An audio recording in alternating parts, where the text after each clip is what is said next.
Hello, everyone. Thank you for joining us. My name is Daryl Urbanski, your host as always. And today we have Froilan Joie Barila, CPA, founder of Beyond Metrics Consulting.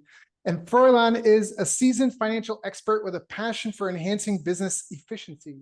Known as the work from home godfather, he specializes in outsourcing virtual CFO services and Philippines tax compliance. With over 15 years of experience, Froilan has helped startups and D2C companies streamline operations, optimize costs, and navigate complex tax matters. He is committed to connecting businesses with top-tier talent from the Philippines, ensuring seamless collaboration and world-class service. I've asked Froilan to join us here today to share his story and insights on simplifying business operations and achieving excellence. So Froilan, thank you so much for joining us today. How are you? Wow, what a good introduction, Darian. How are you? I'm great. I'm great. Thank you for being here. Thank you for the invitation. Yeah, well, it's an honor and pleasure to have you here. And before we get into talking about streamlining operations and tax and that, I always like to ask, how did you even get into business? Do you come from a family of entrepreneurs? Was your dad and your great granddad, were they CPAs and you're carrying the torch, or what's going on? Well, actually, I'm not in the I'm not in the family of a business on the business side of things. So I was born and raised in the family of average working individuals. So my mother is a government employee. She's currently working in Comelec, while my father is in the water concessionaire here in the Philippines. So growing up, we are not introduced or nor educated in how to do business, even small scales, even large scale. So it's also actually the first time my family had a CPA. So it's only me who had this profession. So it's when I was starting up, I was introduced to working hard to earn your money, to grow. And even when I am in college, I already supporting myself while I was working as a support staff in all of the fast food chains here in Manila. So I have no idea how to build this business when I was introduced to the idea of freelancing and also to outsourcing business. So I started from scratch with all the knowledge I researched in internet and in YouTube and in Google. So it's that kind of thing. That is how I started my business. Got it. So you started, I guess you became a CPA, then you became a freelancer, and then you got into what you're doing now. Is that accurate? Yes. Actually, when I passed the CPA board exam, I worked in some local companies here in the Philippines before I went abroad. I work as an overseas Filipino worker in Jeddah, in Saudi Arabia. So I worked there similarly as an accountant for 5 years. Then I went back here in the Philippines to pursue my freelancing career. Then from there on, I've been working since 2017 as a freelancer. Then pre-pandemic, I think it's 2020 2020, I started my business. I switched from freelancing to outsourcing. Then until now, we are still with Beyond Metrics Consulting. That's my outsourcing agency. Got it. So was it all sunshine and rainbows? You did the job first for a company, you learned the skill, and you thought, I'm going to do this for myself. And then people just started throwing money at you, and you're like, wow, I'm making so much money. Let me hire some staff. Is that how the journey went? No, it's actually it's different from what I'm doing in accounting. So because basically what I was hired before as a freelancer was doing accounting works, but it's on the US setting or in the Canada setting because our primary clients are in Canada and in US. So it's quite different from what I have been working into before, since I was working locally and also in Jeddah. So the setting was different. The culture is different. I was working with Americans and Canadians, and their work ethic is different. And I have to study the tax laws, the bookkeeping and the accounting laws to be able to how to say it, how to be able to gain the knowledge to be working up to date, working with the clients in US and Canada. So it's So- not that it's hard. What can you talk to like working with different cultures? What was different about working in Saudi Arabia that's different than working with Canadians and Americans versus New Zealand? Can you speak to that a little bit? Okay.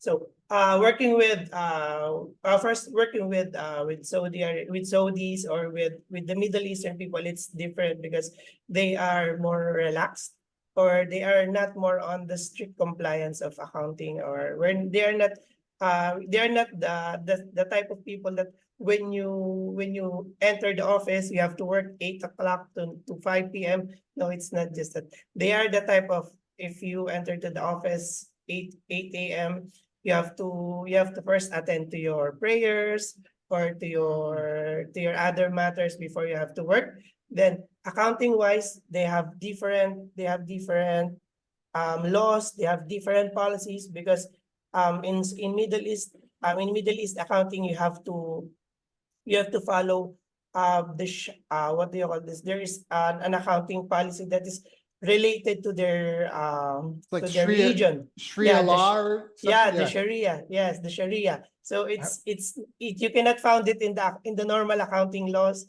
or in the accounting policies, and their computation of and the basis of taxes is different. Because in normal accounting policies, you have your basis of taxes is in income, but in Sharia law it's different. So it's you have to study a little bit of that to be able to comply with the Saudi So Saudi if accounting it's not based on policies. income, what is it based off of? It's based off There's of actually a lot of items. Yeah. It's sometimes based on the cash balance, on the retained earnings. There are a lot of items that they are pulling out the amounts to be based on the tax that you have to pay. It's not based on the income actually. It's not normally based on although the income is majority part, there are a lot of other items that they are pulling into. So I'm just curious. I want you to keep going on about the different cultures, but I just have a question in the middle. Overall, which one would you choose to be subject to if you could choose? If you could choose to pay taxes, who would you pay your taxes to? Well, of course, the taxes in the Middle East is not that high. So I would suggest to go if you will ask me as an investor or as a business with going into business, I would suggest if you have a chance to work to put your business in the Middle East countries, it would be better because they encourage businesses to put up there, and their taxes are not that strict, and their taxes are not that high in terms of percentages. So if you would ask me, I highly suggest doing business, especially in Saudi Arabia and Dubai and other Middle Eastern countries. Okay. So all right. Moving on. So that was the Middle East. So how is work culture and the tax system different for these other places? I'm from Well, Canada. for Let's go US, Canada. Yeah. yeah, but for well, I've done taxes in US, but in Canada it's not that much. I've done bookkeeping and Oh, the okay. accounting. Well, let's talk Yeah. about US then. That's fine. Yeah, for the US, it's much of a complicated. It's complicated compared to US. To Saudi Arabia, because for the US there are a lot of forms, and it depends on the individual if it is a resident alien or non-resident alien, or there are a lot of schemes and schedules that you have to understand and put how to and study. For example, how to put the numbers from the profit and loss and to which schedule you have to do it, like for the 1120s or the 1065s or the 1099s. So there are a lot of forms that you have to study before you will become complacent, or you will be confident to do taxes, especially in US. And and there are sometimes there are deadlines that are not the same for these forms. So it's not that it's not that the accounting from other countries and you can apply it to the US. it's not Right. that the same. So it's hard. But although the accounting principles and the bookkeeping principles are the same across some of the countries, the Right. taxes, the tax policies, and the tax regulations are different, especially in the US. And what about work Compare. culture? What about work culture? What's the culture like? You said it was relaxed in in the Middle East. Can you Oh, speak for to the the difference of work culture? Yeah, work culture. What's it like? yes, for the culture in the US, as far as I can remember, these people these US counterparts are hard workers. They're Mm, professionals. If you will say that you will log in 8 or 9, you have to be online in 8 or 9 because they will ask you something, or they will call you, or they email you, and they will mm, expect an answer. Otherwise, they will call you. So they are strict with the log in and log out time. And also they know boundaries if ever, as for my experience, they know the boundaries, like if you are working until 5 p.m., so they will not touch your schedules, they will not call you, they will not email you as long as all the deliverables are done with that day. And yeah, I think that's much of the work culture with the US. Yeah, they are much of a professional and more on the hardworking culture mm, than US, than Saudi Arabia. And mm, compared to Canada, from what I experienced, is Canadians focuses more on work-life balance. mm, um, I have a client in Canada here that implements like 4 hours a day work week, such that they implemented like from Monday to Friday you will only work 4 hours, or from Monday to Thursday you will work 8 hours, but on the Friday you don't have to work, but you will be paid. mm. That time you can spend on your family, on your vacation, on anything that will help you rest and recover, or to improve your mental health, your physical health. So Right. that's what I understand in the work culture in Canada. As long as you work hard and your deliverables are up to date, there's no problem, and you can call in sick, or you can call in a vacation, as long as all the deliverables are delivered, or output is excellent. Mm. And if comparing that to, it sounds like Canada and the Middle East are similar that way. You say it's more relaxed in the Middle East. Is that fair? Is that? Yes, yes, yes. It's that fair. It's such that in Canada it focuses more on the work-life balance, while in Saudi there's no reason for them to take a leave, but it's relaxed. It's relaxed. We got it. The Can you same is speak? relaxed. Do you know enough about New Zealand? Because you talked before we hit record that you were doing some work in New Zealand. Do you feel that you could comment on New Zealand's work culture as well, or not enough? I don't have not enough work experience with New Sure. Zealand folks. Yes. How do these places compare to the Filipino work culture? How would you describe it here? Well, Filipinos generally work hard. So we are trained on the culture that even if you are sick, you are not allowed to work. You are not allowed to call in sick. You have to Mm, work still. We are trained to on my time. When I was starting out, you are trained to report for work 8 a.m. then clock out not on 5 p.m. but until all the deliverables are delivered on that day, regardless that you are working, regardless that you have to that you have something to attend to. It's the employers here don't mind, or the employers here prioritize the deadlines and the deliverables rather than the time that you have to clock out.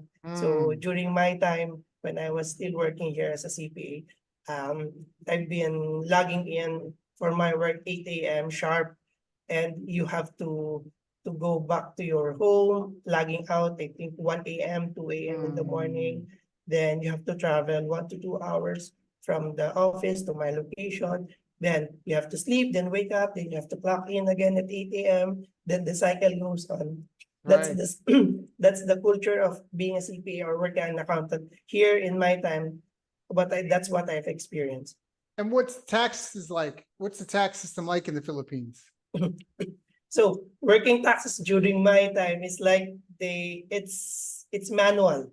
It's like you have to go to the office, file the taxes, pay the taxes. So it's not like working in the US or US taxes because from what I experienced, you can finish the end-to-end process of taxes online. So in the Philippines, you have to file forms, the documented forms, you have to bring it to the In office. person, yeah. In person to be able to stamp it so the officer will receive it. Then they will it will be included in your tax computation. Then you have to pay to the bank or to an online app. So you have to pay it. So there's not enough mechanism for the taxes here in the Philippines that you can file online and pay online. Although the government is trying to do it on a seamless way, on a streamlined way, I think it's not yet ready for the majority of the taxes here in the Philippines that you can do it online. So you still have to go to the office, to the physical office, then do it there. Then you can finish it. And what are the biggest mistakes you see across all countries that people and businesses are making with their tax, with compliance? Well, actually, for the compliance, I think most of the businesses that I've been to are most compliant. So the tax it's such that they are first doing it by themselves. So that's one of the problems for most of the businessmen, especially if you are in the small, medium enterprise or if you are a sole proprietor. So some of them, what I experienced is some of them are doing the filing, doing the declared that the organizing of by themselves without much of the knowledge of the taxes. Then if they will encounter problems, then that's the time that they will have to hire an accountant. So I would suggest from all of this, from the small, medium enterprise, the sole proprietor business owners, if you are not that confident in filing your taxes, so you have to hire an accountant. You have to hire a competent accountant that knows how to file taxes, because they are there to help you, not to ask for money for their professional fees. Because if they come in with your business and you have already the problems there, right, for the taxes, like the IRS is already chasing you, it will be hard for them to recover. So it Right. will be, they will be giving you problems as well, because it's wrong in the first place. So it's Right. better to hire it's better to hire a knowledgeable or professional accountant than to do it yourself, than to have a problem later on. So yeah, that's what I think the majority of business owners are doing here. Yeah. Especially in the They Philippines. say a good tax advisor pays for themselves and what you Yes, save. that's and what you correct. save. So Yes. so don't do your own taxes. Now I know I Mhm. Mexico for a number of years, and I was surprised he would pay his taxes every month. So when it comes to don't doing your own taxes, are you saying that around tax season, that's when you go find someone and you hire them and you dump everything on them? Is this something that should be done monthly, quarterly? In your experience, for the what's the best between being obsessive compulsive about it, overkill versus leaving things to the last minute? What's a good healthy pace? Well, actually, you can hire an accountant on a quarterly basis or on a monthly basis or an annual basis. It's such that you have to organize first your documents, especially the ones that are related to taxes, before you throw into that account to the accountant. And next, you'll be able to streamline your records, like for example, credit card records, the expenses, or because some of the business owners are using multiple credit card accounts for their business, and sometimes they're using their personal expenses, and they want to charge it to their business accounts, and sometimes they are using cash, but they forgot to declare it. So it's not anymore recoverable or chargeable to the business. So what I suggest is from the start, you can ask an accountant to do your taxes on a monthly basis, or it depends on the volume of the transaction of your business, because some of the business or the business owners have like it's less than 100 transactions a day or a month. So it's not feasible or it's not practical to hire an accountant on a monthly basis. So you can ask them, you can hire them on a quarterly basis. So they can do your tax on a quarterly basis and on an annual basis to keep your books updated so they can pay, so you can pay your taxes. So it's not, it depends on the volume of the transactions, actually. That's a good tip. That's a really good tip. So how's it been for yourself? I mean, obviously you knew how to do your taxes and your accounting. Was that, what was the biggest challenge that you've faced so far, you feel, in developing? Well, actually, yes. So actually it's working on a client and working as an accountant on a client and working as an accountant for your own business has a different point of views. So for example, if you have to work on if you do accounting works for a client, you just have to mind the numbers. You have to reflect all the transactions. So at the end of the month, you can present the financial statements to your client, and you have to explain all the line items to the client until she or she said, yeah, it's okay. So I understand what is happening to my business. On the contrary, if you are the accountant of your own business, you have to mind not only the numbers, but on the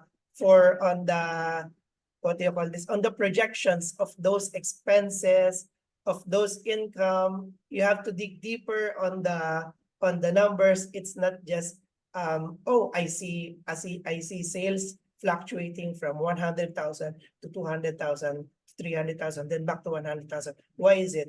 I have to know it. I have to understand it. And this expense, so where did it come from? So how, even though I know all the expenses in my business, it will come a time that you have to dig deeper to understand how did it happen, and what for which department or for which expense account should it be, so I can understand moving forward how I can do the budget, how I can do the cash flow projections from 5 to 10 years, or is it still profitable for me to run this business, or I have to scale it, or I still have the money to do the team building for my company, for my agents, or to do the New Year's Eve party, or do I have to still have funds to support their what do you call this, their educations, because some of the agents are doing, I allow them to do upskilling, so I a lot of budget it. So it's a different point of views. So it's if you will ask me, it's harder to do the accounting for your own business, because it's like you are the ones who gatekeep or to bookkeep your own expenses, and you will be surprised. Some of those are you'll be surprised that, oh, how this one happened. So why are my expenses higher than last month? So there are unexpected. You're more emotionally attached to the numbers, I think, is what you're trying to say. Yes, that's correct. Yes, you're emotionally attached, especially when it's higher than you're expecting. Right. You know, it's funny. In my years, I feel like you can delegate a lot of things, but you can never fully delegate money management. You can delegate, like you said, like a lot of the accounting but you can't just here, take this and turn a blind eye to it. And the marketing and sales, like you have to have your fingers on those pulses. Obviously, everybody wants to make sure they're delivering great stuff, especially in today's day and age. But often it's easier to find people that can do something well than people that can sell it well and juggle the arithmetic of the company to make sure that things stay profitable. Is that would you agree with that? Disagree? Would you add anything to that? Yes, I agree. So yeah, it's true that you cannot delegate those decision making things, especially in the financing side. You can delegate the bookkeeping as well as the financial statement preparation, but on the decision making side of those things, like what are the budget that I have to allot for this department, what are the cash flow projections, what are the income that we will be expecting to receive this month, and you have to analyze this against the actual expense or the actual sales, and you have to dig deeper why the expense or why the sales does not meet our expectation, and Right. you have to decide the next steps. Where do you feel a lot of people get their business from? I mean, you've got a company, you're looking under the hood of a lot of different businesses.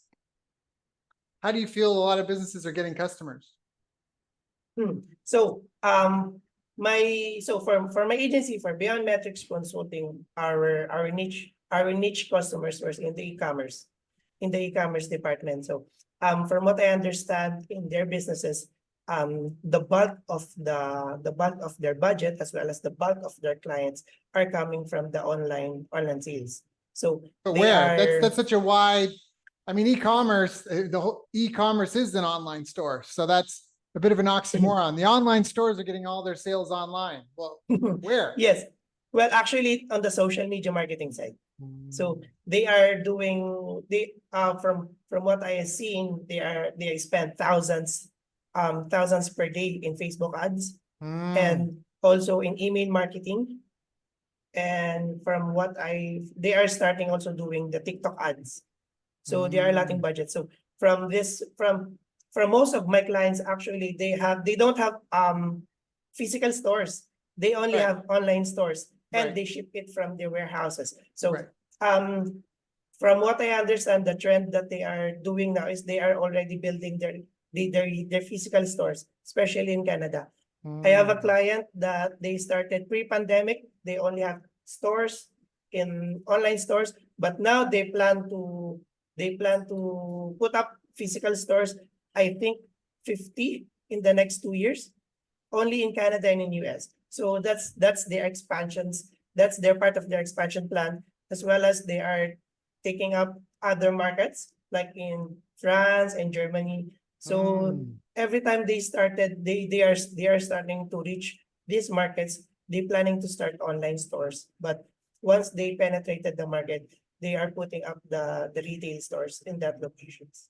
Got it. I think that's a really valuable tidbit for listeners. I didn't quite get that. So you're talking about a company that's, one of your big clients, they're looking at having 40 locations in 20 years. And the way that they're getting customers is through profitable paid advertising, which I think is really powerful, because one thing I'm a content marketer. We're doing a podcast. I'm a content marketer, but these businesses are driving their business. There's a term, driving their business. Inbound marketing sounds great, and people like this kind of stuff because it's lazy. I don't have to go out and find people and sell. Things you need to know. You need to know your cost per lead, your cost per sale, your lifetime customer value. So what is it costing you to get a lead? What is it costing you to get a sale? And then how much for the first sale? How much money does that person spend with you over the first 30 days, first 45 days, first 6 months, first year, and all time? And that's incredibly important. And I think that profitable paid ads is very simple to explain. You put up an ad and someone signs up as a lead and buy, but it's very difficult. I think something like less than 20% of paid advertising is profitable. Less than 20% of paid advertising is profitable. But I think it is it's the gap between being a small mom and pop store versus a nationwide brand. And what you said really confirmed that. So you can test your messaging and your marketing organically, with face-to-face, word of mouth. But ultimately, when you figure out something that works, you need to figure out a way to do that with paid ads. Even then, because of the stability that you have. Because if these messages typically get us leads and it typically costs us this much per lead, you can just write a check and go, hey, let's get 300 leads today. Let's go write a check. Where can we find these types of people? And let's just write someone a check for 300 leads. And you go get them. And then you have a whole new world of problems aside from that. But getting a customer isn't one. And I think that's a really powerful lesson for people that are listening. What do you feel are some of the habits that you see among your more successful clients? Well, from what I understand, from what I studied in these people, in these types of people, the ones that are successful or the ones who have reached this 7 digits or 8 digits companies, from because for these clients, before we onboard them to my company, I have the chance to like do this interview. I understand. My principle is I have to understand them personally, or before I can get them to engage with me, because I just have to understand if they will be fit. If we will be fit, not only professionally but also with our personal Right. being. So from what I understand, from what I can say, these are the peoples who develop a habit. Like for example, if there's one CEO that his habit is to do uh a meeting, or he wants a meeting every Wednesday or every Thursday. After that, no more meetings for this week. Or for example, another CEO, he says, you have to do networking, Froilan, if you want to grow. It's like he's saying me that other than working hard, you have to do networking, and you have to develop your personal brand first before the company, because you are the CEO. As the CEO, you are the face of your brand, you have the face of your company, so you have develop your personal brand first before the company will follow. So and there's one that says that the people matters. They said you have to, even though you have a 50, 100, 500, 1,000 companies, people, you have to understand what they want. You only have to understand. You have to only to you have to understand what are they feeling towards the policies and decisions that you are implementing, if they are okay, because these people will work on your business if you are the ones that you don't want to work with your business. So they Yeah. are the ones who will take care of your clients and as well as your business. So they have to you have to you have to take care of them. Yeah. I love Yes, that. I yes. love that. I feel like after COVID, I've talked to a lot of HR directors at big companies for this show, and there really seems to be a movement towards growing talent within. Whereas before the pandemic, people were really just trying to hire the best talent for the job, and that might still be around, but because I don't know what, well, I have theories. I mean, the number of people that are registered as disabled and unable to work is having massive spikes, but also lots of people have had career changes. But typically now there's really more emphasis on growing talent from within. All a company is a group of people that solve the pain of another group of people, and they do it via a product or service. It's that simple. Yes. It's people serving people, helping people. And I think that's really powerful. And I like how you talked about networking, because you got to meet new people. Yes, like yes. business is a never ending job hunt. You want to keep the jobs you've got, but if you're trying to grow, you need to find more jobs. Yes. Right? Even if you have software and the software's doing the work, you got to find more people I always liken it that you have to create your black box. The black box are the checklists and the systems and the processes that you do to take someone like a dentist office maybe crying and in pain on one side. They go into the black box, they leave happy, beautiful smile, pain-free on the other side. That's the black box. It could be a software tool, it could be whatever, but that's your black box. And you figure out your black box, and you make sure you do everything you can so it delivers, the same every time.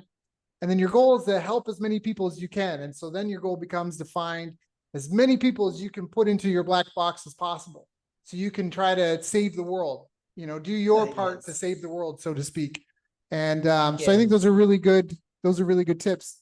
You have to network to grow. You have to meet new people, whether it's through paid ads or whatever, and you have to take care of your people. Where do you see things going? Because there's a lot happening with technology. There's a lot happening geopolitically and economically.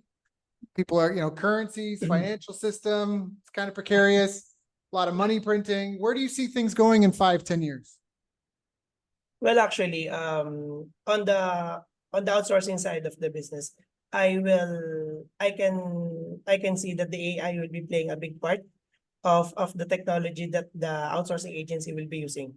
So it's not that the AI will replace your jobs or the jobs of the people. It's actually it's actually a tool that will help outsourcing agencies or people to do the job more efficiently and more it's like reduce the errors or Right.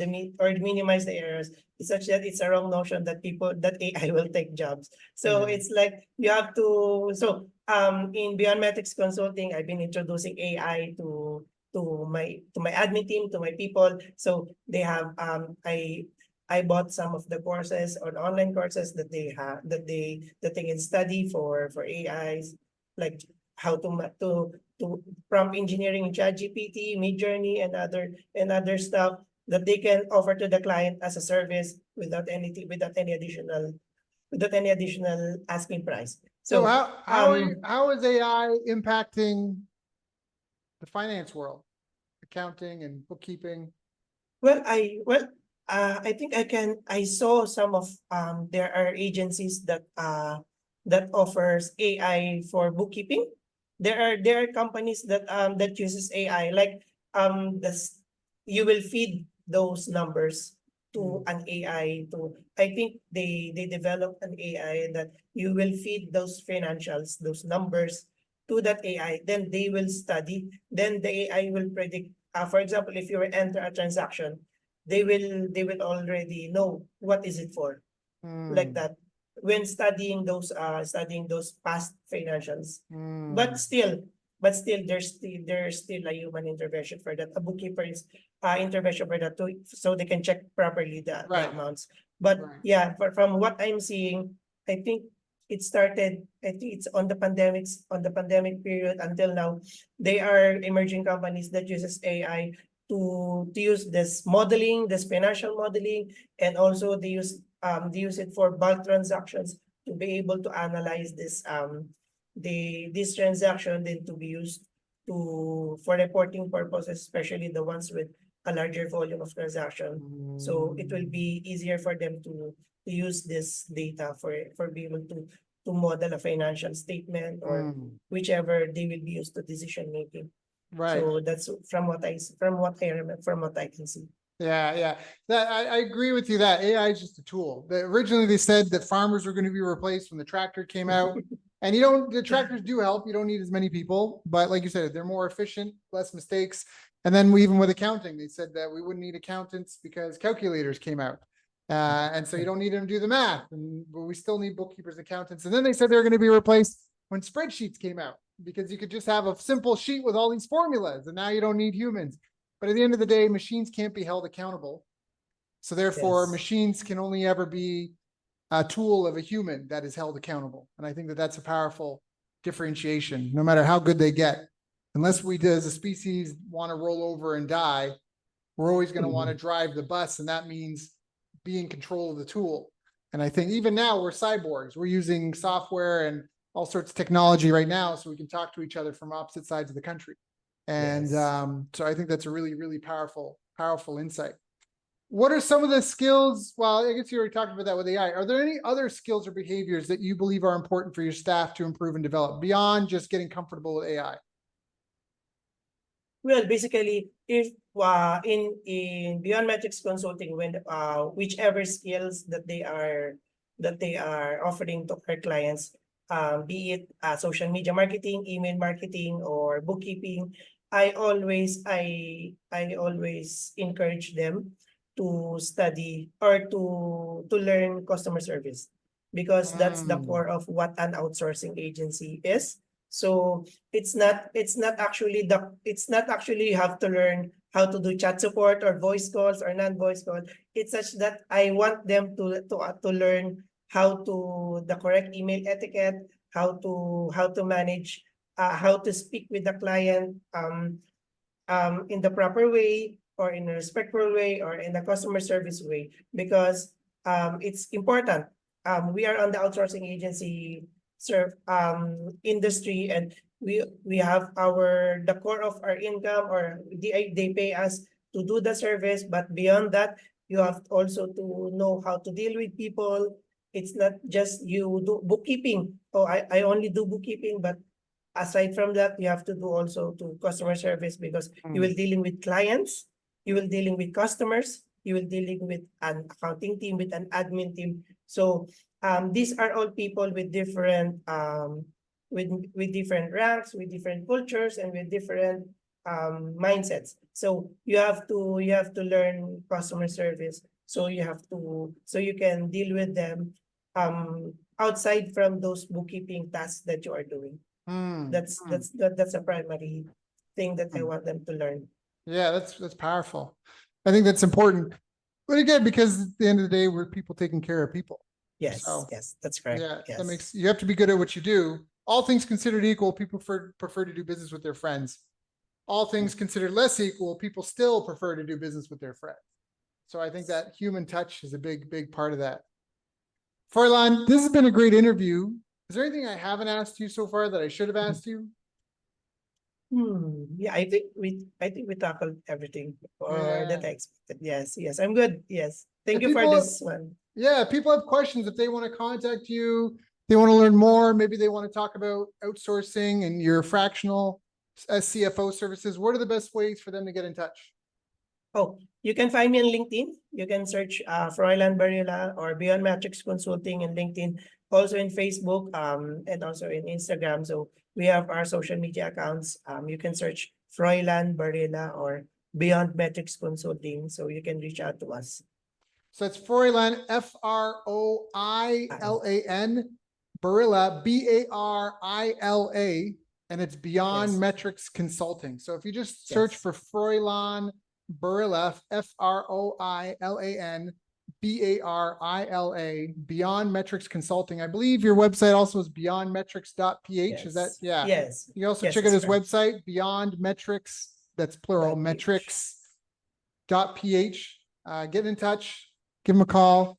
Froilan, thank you so much for joining us. It's been an honor and a pleasure knowing you've got your own direct reports, your own team to take care of. Thank you for coming and sharing with my audience and I, so we can all do a little bit better. Thank you so much, Daryl. Talk to you soon, hopefully.